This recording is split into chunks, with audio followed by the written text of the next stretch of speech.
মহাজন বলছেন, সাগর সঙ্গে যেমন প্রত্যক্ষ যোগাযোগ না থাকলে তাকে আস্বাদন করা যায় না, তেমনি আমার এই মহাপ্রভু, সেই মহাপ্রভুর সঙ্গে যাদের প্রত্যক্ষ যোগাযোগ নেই তারাও কিন্তু মহাপ্রভুর এই যে প্রেমকে আস্বাদন করতে পারেন না। তাহলে মহাপ্রভুর যে প্রেম দেবেন বলে তিনি এসেছেন এই জগতে, মহাপ্রভুর সেই প্রেমকে আস্বাদন করতে গেলে কারাই পারে না?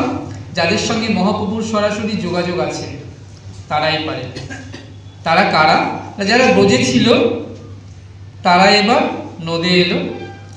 সে এরা নদী যারা এসেছেন মহাপ্রভুর সঙ্গে তারা আর কেউ নয়, তারা হচ্ছে যারা সেই ব্রজে বৃন্দাবনে ছিলেন, তারাই কিন্তু সব এবার নদে এসেছেন।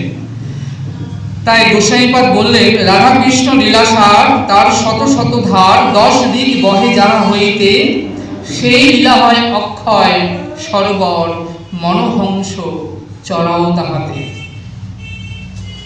এই রাধা গোবিন্দের লীলা, এই লীলাটাকে বলা হচ্ছে সার। ভগবানের যত লীলা করেছেন তার মধ্যে সর্বশ্রেষ্ঠ লীলা কোনটা? সেই অপ্রাকৃত রাধা মাধবের লীলা, যেটা কৃষ্ণের যতটুকু খেলা, সর্বোত্তম নরলীলা।